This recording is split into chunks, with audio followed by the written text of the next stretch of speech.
नमस्कार दोस्तों, स्वागत है आपका एग्जाम बुक चैनल में। दोस्तों, इस वीडियो को एक बनाने का मेरा जो एक उद्देश्य है वो ये है कि जैसे कि बहुत ज्यादा भौकाल जो क्रिएट किया गया है इस समय कि आईपीसी सीआरपीसी यानी कि पूरी की पूरी मूल विधि यदि आप नहीं करते हैं तो आप यूपीएसआई नहीं बन पाएंगे। तो मेरा कहने का इस वीडियो के माध्यम से सिर्फ इतना मैं आपको समझाऊंगा कि मैं 2016 के मैंने आईपीसी सीआरपीसी के क्वेश्चन लिए हैं और मैं आपको ये बताना चाहता हूं कि कैसे वो क्वेश्चन, यदि आप पढ़े भी नहीं है, आईपीसी सीआरपीसी नहीं भी पढ़ के गए हैं, तब भी आप किस तरीके से अपना कॉमन सेंस और गैस लगा सकते हैं। ठीक है, और मैं ऐसा नहीं है विदाउट लॉजिक में कोई चीज बात नहीं करूंगा, मैं आपको बकायदा लॉजिक से ही बताऊंगा कि किस तरीके से आप क्वेश्चन को सॉल्व कर सकते हैं। ठीक है, चलिए देखते हैं कि वीडियो स्टार्ट करने से पहले मैं आपको बता दूं, जीएस कंबाइंड बैच जो है वो स्टार्ट हो रहा है। यूपीएसआई स्पेशल है ये, इसको आप वीडियो पॉज करके आप इसको जो है पूरा का पूरा पढ़ सकते हैं। ठीक, वीडियो क्लासेस पीडीएफ नोट 18 फरवरी मतलब आज से जो है स्टार्ट हो गया। जिनको मूल विधि संविधान के लिए लेना है सिर्फ, ठीक है, ये आप ये वाला ले सकते हैं। प्रीवियस जो ये वाला बैच है ये कंप्लीट जीएस है, इसमें ये सारे सब्जेक्ट लिखे गए हैं। चलिए हम सबसे पहले क्वेश्चन पहला उठाते हैं। ठीक है, पहला क्वेश्चन क्या कहता है भाई? पहला क्वेश्चन ये कह रहा है कि भारतीय दंड संहिता की जो धारा 24 के अनुसार यदि कोई व्यक्ति किसी एक व्यक्ति को गलत तरीके से लाभ पहुंचाने या किसी अन्य व्यक्ति को गलत तरीके से हानि पहुंचाने के इरादे से कुछ भी करता है तो उसे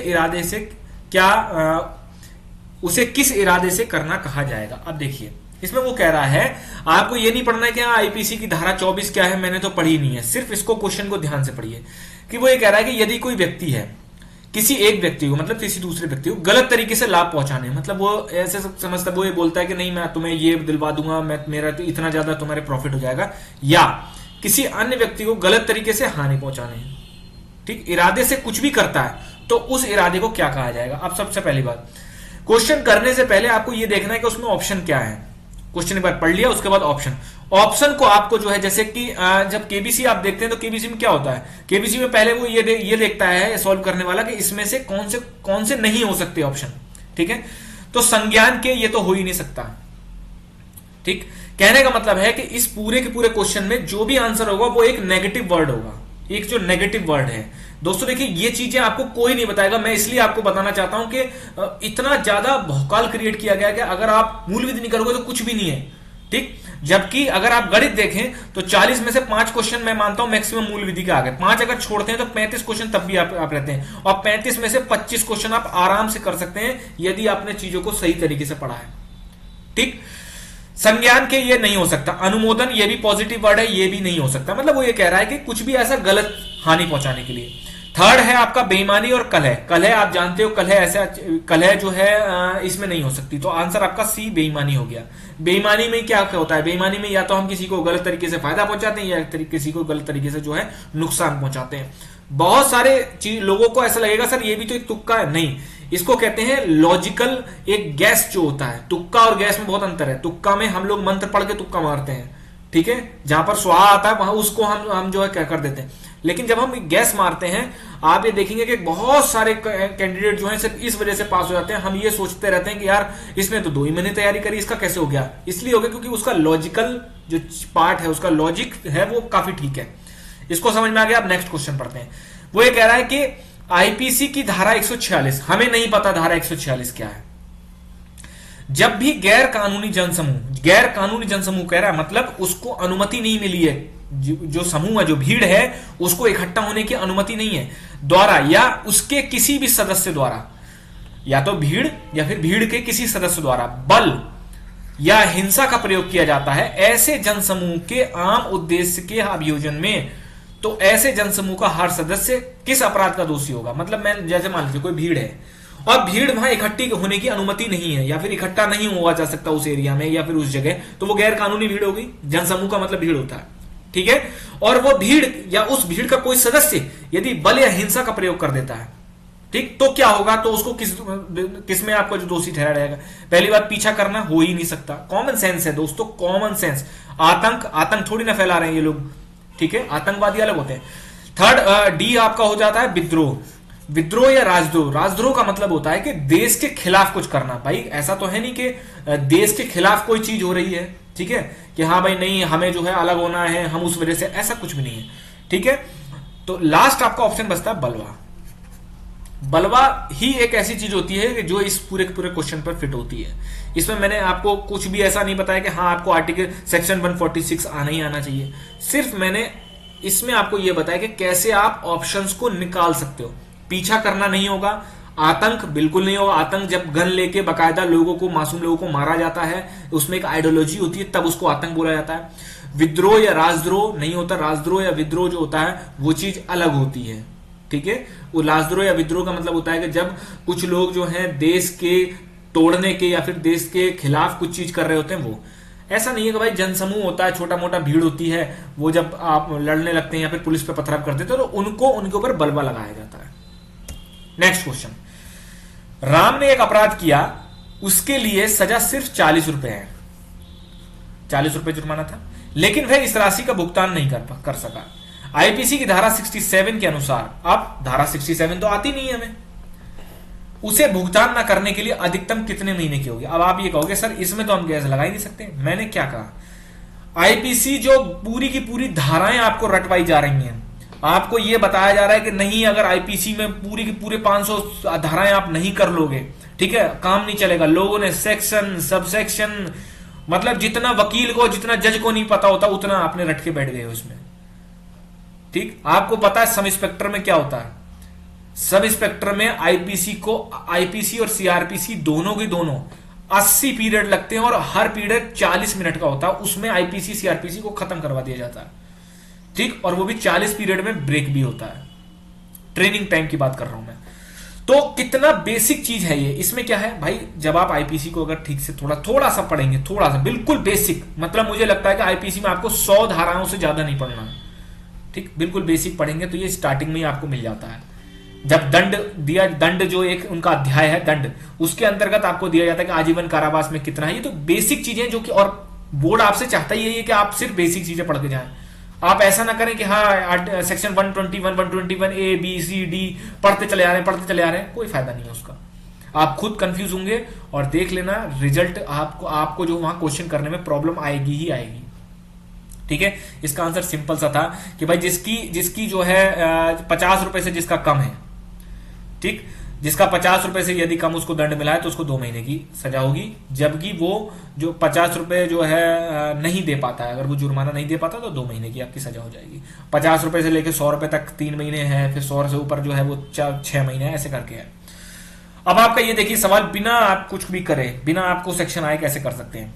जैसे ये कह रहा है कि निम्न अपराधों में से किस अपराध के लिए आईपीसी मृत्युदंड संभावित है। मृत्युदंड, अब मैं आपको समझाता हूं। आर्टिकल सेक्शन 122 कहता है कि भारत सरकार के विरुद्ध युद्ध छेड़ने के उद्देश्य से हथियार जमा करना, लोगों के इत्यादि जुटाना, ठीक है। पहले क्वेश्चन पूरा पढ़ लेते हैं। उसके बाद ये कह रहा है कि सेक्शन 194 ऐसे कहता है कि ऐसे सबूत गढ़ना या पेश करना जिससे कि किसी दूसरे आदमी को मृत्युदंड हो जाए, और वह जो है जो सबूत जो हो वो झूठे हों, ठीक है, जिसकी वजह से किसी की मौत हो जाए, किसी को मृत्युदंड दे दिया जाए, ठीक है। आप ऐसे सबूत पेश करवा रहे हैं जिससे कि किसी का मृत्युदंड हो जाए, तो इसमें से ऐसा क्या होगा जो कि मृत्युदंड संभावित होगा आईपीसी में, ठीक। तो सबसे पहला आपको मैं बताता हूं धारा सेक्शन 122। आप एक बात बताइए, जो ये नक्सल जो लोग होते हैं वो क्या करते हैं, वो देश के विरुद्ध हैं, ठीक है, युद्ध छेड़ रहे हैं, बाकायदा अपना गन्स वगैरह लेके सीआरपीएफ के सोल्जर्स को शहीद करते हैं। लेकिन आप एक चीज देखे होंगे, एनकाउंटर में वो मारे जाए, लेकिन जब वो सरेंडर होते हैं या फिर जब उनको पकड़ा जाता है तो कभी भी उनको मृत्युदंड नहीं दिया जाता, क्योंकि इस कानून के तहत, धारा सेक्शन 122 के तहत मृत्युदंड का प्रावधान ही नहीं है। इसके तहत आजीवन कारावास है, ठीक है।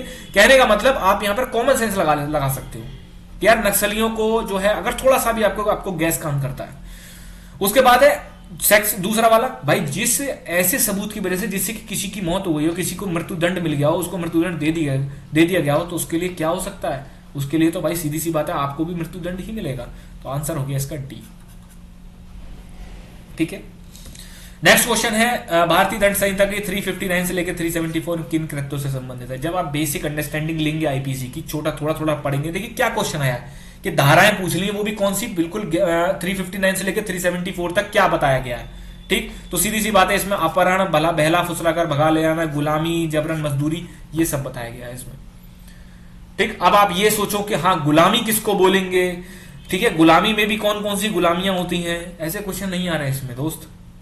ऐसे क्वेश्चन आपको देखने को मिलेंगे जब आपके सेमेस्टर एग्जाम ट्रेनिंग में होंगे, ठीक है, गुलामी और अपहरण क्या होता है क्या नहीं होता, अपहरण को किस परिस्थितियों में अपहरण बोला जाएगा, ठीक है, ये सारी चीजें हैं। नेक्स्ट क्वेश्चन है आपका, अब ये कह रहा है कि दंड प्रक्रिया संहिता मतलब सीआरपीसी की धारा 2A के अनुसार वारंट मामला क्या होता है। जब आप सीआरपीसी पढ़ोगे तो सीधी सी बात है, इतना तो बेसिक अंडरस्टैंडिंग लोगे ही ना आप कि वारंट मामला क्या होता है, गैर वारंट मामला क्या होता है, जमानती क्या होता है, गैर जमानती क्या होता है। ये बेसिक बेसिक चीजें, मैंने आपसे क्या बोला, डेप्थ में नहीं पढ़ना है, बहुत ऊपर ऊपर से आपको पढ़ के ले जाना है इसको, ठीक है। मुझे पता है कि आप लोग, कुछ लोग कमेंट बॉक्स में आ जाएंगे और ये बोलेंगे कि सर आपको क्या लगता है कि ऐसे क्वेश्चन आएंगे, तो पढ़ो आईपीसी सीआरपीसी को रट के चले जाओ, और मैं गारंटी देता हूं आपके सेट में आईपीसी सीआरपीसी एक भी क्वेश्चन नहीं आया, फिर क्या करोगे, ठीक। लोगों ने आरटीआई या राइट टू इंफॉर्मेशन पूरा रट रखा है, कोई फायदा नहीं है दोस्तों, कोई फायदा नहीं है। इससे अच्छा, इस मूल विधि से के डेप्थ में रटने से अच्छा आप संविधान को डेप्थ में रट लो, ठीक। अभी भी काम आएगा ही आएगा, भविष्य में भी काम आएगा। इतना आप समझ लीजिए कि 5 में से 3 क्वेश्चन सही वो करेगा जो ब्रिलियंट होगा, नहीं तो 2 क्वेश्चन 1 क्वेश्चन ही लोग कर पाते हैं, ठीक है। अब ये कह रहा है कि वारंट मामला क्या है, जिसकी सजा मृत्युदंड, आजीवन कारावास अथवा वर्षों से अधिक अवधि का कारावास हो सकता है, मतलब 2 वर्ष। क्वेश्चन सिंपल है भाई, आप वारंट मामला जब उसमें पढ़ेंगे सीआरपीसी में तो आपको खुद ही पता चल जाएगा ये क्या चीज है। सेक्शन 377 आईपीसी क्या है, हजारों बार इस तरीके के केस हो चुके हैं, ठीक है। सुप्रीम कोर्ट ने इसको जो है टेक डाउन भी कर चुका है। क्या है भाई, अप्राकृतिक अपराध जो है, ठीक, अप्राकृतिक अपराध कह सकते हो, या फिर इसे जो है अननेचुरल सेक्सुअल कांटेक्ट कह सकते हो, कुछ भी कह सकते हो, सेक्शन 377 में आ जाता है। मैंने क्या बोला, मुश्किल से आईपीसी में आपको 100 धाराएं ही पढ़नी है बस, ठीक। कॉइन से संबंधित उसमें धाराएं दे रखी हैं, क्या पढ़ोगे कॉइन से संबंधित धारा, कोई क्वेश्चन दिखा है इसमें कॉइन से संबंधित? मैंने इसमें 2016 के सारे क्वेश्चन डाल रखे हैं आईपीसी सीआरपीसी के। नेक्स्ट है आपका आईपीसी की धारा 53 किस विषय से संबंधित है। देखो, मैं उन लड़कों के लिए नहीं बात कर रहा हूं जो कि सब करना चाहते हैं, आप सब करना चाहते हो सब कर लो, मैं आपको रोक नहीं रहा हूं। मैं सिर्फ उन लड़कों की बात कर रहा हूं जिन्हें सिलेक्शन लेना है और जिनको जो है क्या नाम है, कम पढ़ने के बाद सिलेक्शन लेना है। अब वो कह रहा है कि धारा 53 किस विषय से संबंधित है। जब आप आईपीसी पढ़ेंगे तो सीधी सी बात है, आपको दंड के बारे में तो पढ़ना ही पड़ेगा, ठीक। दंड किस सेक्शन में, ये तो मैंने क्या बोला, बेसिक चीजें तो आपको पढ़नी ही पड़ेंगी। नेक्स्ट क्वेश्चन है, आईपीसी की धारा 304B के अंतर्गत दहेज मौत के लिए जिम्मेदार व्यक्ति को न्यूनतम कितने वर्ष की सजा होनी हो। 7 वर्ष की। आपको पता है कि भाई ये जो जितने भी मृत्यु से संबंधित जो भी होते हैं उनमें मिनिमम 7 वर्ष की सजा होती है, ठीक है। तो आपको जो है इस हिसाब से चीजों को पढ़ना है, जिस हिसाब से उतना ही पढ़े जितने की आपका काम आ जाए, उतना ना पढ़े कि जो आप फालतू में आपको पूरे पूरे दिन मूल विधि लेके बैठे हुए हैं, 250 क्लासें करवा दी हैं, ठीक है, 3-3 घंटे क्लासें में कोई मतलब निकलता है। ऐसी चीज पढ़ी जो रिवाइज कर सके, ठीक। नेक्स्ट है आपका आईपीसी में बोल रहा है कि धारा 307 क्या है। धारा 307 सबको पता है, बचपन से देखते आ रहे हैं कि 302 307 से ज्यादा खतरनाक है, ठीक। तो क्या है, हत्या का प्रयास। अब इसमें कोई दिमाग लगाना था आपको, नहीं भी पढ़े होते तब भी कर लेते। फिर ये कह रहा है कि आईपीसी में ये चीजें देख लीजिए, आपका पहला स्टेटमेंट बोलता है कि आईपीसी की एक धारा यह कहती है कि किसी अपराध को करने के लिए केवल राजी हो जाना ही अभियुक्त को दंड देने के लिए पर्याप्त है। ये तो कॉमन सेंस चीज है ना, अपराध किया हो या ना किया हो मैं मैटर वो नहीं करता, लेकिन आपके दिमाग में उस चीज के लिए आप राजी तो हुए ना, ठीक। तो सीधी सी बात, अगर राजी हो गए तो कहने का मतलब आप अपराध कर सकते थे, तो इसलिए आपका ए ऑप्शन ठीक है। फिर आपका आईपीसी की एक धारा ये कहती है कि आत्महत्या की कोशिश एक अपराध है। बिल्कुल सही बात है, लेकिन अब जो है इसको अपराध की श्रेणी से हटा दिया गया है, ठीक है। लेकिन अभी देखिए कि अमेंडमेंट वगैरह जब आएगा तब आपको देखना पड़ेगा उसमें, ठीक। फिर है भारतीय दंड संहिता आईपीसी की कौन सी धारा ये कहती है कि दंड की अवधियों की गणना करने में आजीवन कारावास को 20 वर्ष के कारावास के तुल्य गिना जाएगा। ये आपको पढ़ा होगा कि नहीं पढ़ा होगा, अगर नहीं भी पढ़ा है तो कितनी बेसिक चीज है। क्या सबको पता है कि हम बचपन से सुनते आ रहे हैं कि आजीवन कारावास का मतलब ये नहीं होता है कि आप मृत्यु तक जो है वहां रहेंगे। अगर जज अगर लिख देता है, ठीक है, कि आजीवन कारावास टिल डेथ, तब आपको वहां तक रहना पड़ेगा, अदरवाइज इसकी जो है गणना जो होती है वो 20 वर्ष तक होती है, ठीक है। तो इसके लिए कौन से सेक्शन 57 में दिया गया है। कितनी बेसिक चीजें हैं। फिर है आईपीसी के अनुसार जो है आप इसमें स्टेटमेंट दिए गए हैं, ये बिना पढ़े कैसे निकालेंगे आप। देखो, बिना पढ़े मतलब आईपीसी आपने पढ़ी ही नहीं है। क्वेश्चन देखिए कैसे करेंगे। ए जो है बी के साथ मनोरंजन हेतु मुक्केबाजी के लिए राजी हो जाता है, ठीक है। ए और बी में मुक्केबाजी चल रही है। मुक्केबाजी के दौरान ए बिना किसी बुरी मंशा के, यहां देखिए साफ साफ लिख दिया, बिना किसी बुरी मंशा से। और याद रखना आईपीसी से क्वेश्चन कुछ इस तरीके से ही आएंगे, ठीक है। बी को बुरी तरह घायल कर देता है। ए ने अपराध किया? बिल्कुल नहीं अपराध किया भाई। जब आप राजी हुए हो और वो मंशा उसकी खराब नहीं थी तो ए ने कोई अपराध नहीं किया, ये बिल्कुल सही है। सेकंड है, पी एक मादक पदार्थ के प्रभाव में था जो उसने अपनी मर्जी से ली थी। ठीक है, उस मादक पदार्थ के नशे में, उस मादक पदार्थ के नशे की उसे ना समझ कर कि उसके हाथों क्या हो रहा है, पी ने क्यों की हत्या कर दी। पी ने कोई अपराध नहीं किया है। ठीक है, ये बिल्कुल गलत है। ठीक, ये बिल्कुल गलत है, पी ने कोई अपराध नहीं किया, पी ने अपराध किया है। उसके बाद सेम स्टेटमेंट ऐसा ही है कि ये क्या कह रहा है लास्ट में, मैंने क्या बोला, क्वेश्चन को बहुत ध्यान से पढ़ना है। इसमें कह रहा है कि ए ने अपराध किया नहीं, ए की कोई बुरी मंशा नहीं थी इसलिए ए ने अपराध नहीं किया था, इसीलिए इसका आंसर हो जाएगा बी। 1 और 2 दोनों नहीं है, दोनों इसमें सही नहीं है। क्यों? ऊपर वाले स्टेटमेंट में ये कह रहा है ए ने अपराध किया लेकिन उसकी मंशा खराब नहीं थी, तो इसीलिए जो है उसने ए ने कोई अपराध नहीं किया क्योंकि उसकी मंशा खराब नहीं थी। ठीक, तो इसीलिए जो है ए स्टेटमेंट आपका गलत हो जाएगा। फिर है बी एक मादक पदार्थ में था, मतलब उसने दारू वगैरह या भांग चरस कुछ पी रखा था, उसके बाद उसने जो है बी हत्या कर दी, तो बी ने कोई अपराध नहीं किया, ऐसा कुछ भी नहीं है। ठीक है, आपने अपनी मर्जी से अल्कोहल लिया था, अगर कोई थर्ड पर्सन आपको अल्कोहल पिला के तब काम करवाता तब आपकी गलती नहीं थी उसमें। ठीक, इस तरीके से देखिए बिल्कुल बेसिक चीजें हैं, आपको समझ में आ जाएगा। इसमें देखिए कौन, अब ये क्वेश्चन थोड़ा सा मैंने हटके लिया है, निम्न में से कौन सा मामले निजी प्रकृति मतलब प्राइवेट प्रकृति के मुकदमों के अंतर्गत आते हैं। याद रखना एक चीज, प्राइवेट मतलब कोई इंडिविजुअल आदमी, कोई इंडिविजुअल कंपनी उसमें सम्मिलित हो, सरकार का कोई मतलब नहीं उसमें। पहला, कैसे आप मतलब इतने क्वेश्चन जीएस के ऐसे होते हैं, जीएस में 5 से 8 क्वेश्चन ऐसे होते हैं। आगे मैं एक और वीडियो लाऊंगा जिसमें कि मैं जीएस के सारे ऐसे क्वेश्चन को लेके आऊंगा जो कि आप बिना पढ़े कर सकते हैं। ठीक, 5 से 8 ऐसे क्वेश्चन होते हैं जो आप बिना किसी सिर्फ कॉमन सेंस से आप कर सकते हैं। जैसे इसमें कह रहा है कि निजी प्रकृति कौन से हैं, जैसे मेडिकल या इंजीनियरिंग कॉलेज में प्रवेश, बिल्कुल सही है, निजी प्रकृति का है, इसमें सरकार का कोई भी वो नहीं है। अब आप बहुत सारे लोग कहेंगे सर आईआईटी भी तो है, नहीं, यहाँ पर कॉमन चीजें यूज करी जाती हैं हमेशा कि मेडिकल या इंजीनियरिंग कॉलेज में जो प्रवेश होता है वो निजी प्रकृति के होते हैं। ठीक, आप ऐसा नहीं है कि आप जो है अगर आपका प्रवेश रोक दिया गया है, आईआईटी के खिलाफ भी रोक दिया गया है, तो आप ऐसा नहीं कि आप जाओगे सीधे सीधे जो सरकार के विरुद्ध कर दो, नहीं, उस पार्टिकुलर कॉलेज के आप विरुद्ध करोगे। ठीक है, बी है मकान मालिक किराएदार संबंधी विवाद, ये भी आपका इंडिविजुअल विवाद होता है, इसमें भी सरकार का कहीं भी वो चीज नहीं है। सी है खाद्य अपमिश्रण का मतलब क्या होता है कि जब आप किसी भी खाने के चीजों में कुछ चीज मिलाते हैं तो उसमें क्या होता है, उसमें होता है कि सरकार ने बकायदा एक विभाग बना रखा है। ठीक है, और उस विभाग का कर्मचारी आपको जो है वहां पर आके चेक करता है। जैसे जब होली दीपावली आती है तो मिठाइयों की चेकिंग होती है, एट रैंडम चले जाते हैं, वो औचित्य निरीक्षण होता है, मिठाई उठाते हैं, उसका सैंपल लेते हैं और उसको चेक करते हैं कि हाँ इसमें कोई मिला हुआ चीज तो नहीं। तो ये सी जो है ये आपका सरकार से संबंधित है, इसलिए कह रहा है निजी प्रकृति के हैं, तो निजी प्रकृति के मात्र ए और बी है। फिर ये कह रहा है कि आईपीसी के अनुसार, अब इसमें देख लीजिए कितना अच्छा क्वेश्चन है कि ए एक छड़ी को से जेड को 50 बार मारता है, यदि एक प्रहार के लिए 1 वर्ष सजा है तो ए को 50 वर्ष की सजा होगी। बचपन से सुनते हुए आ रहे हो, डायलॉग्स भी सुने हैं क्या कि यदि एक कत्ल करूंगा तब भी उतनी सजा, 2 कत्ल करूंगा तब भी उतनी सजा। ठीक है, तो कहने का मतलब कोई भी सजा होती है। अब बहुत सारे लोग आ जाएंगे नहीं सर इसमें तो सेक्शन फलाना फलाना फलाना था, क्या आपने तोप मार लिया इस सेक्शन को याद करके?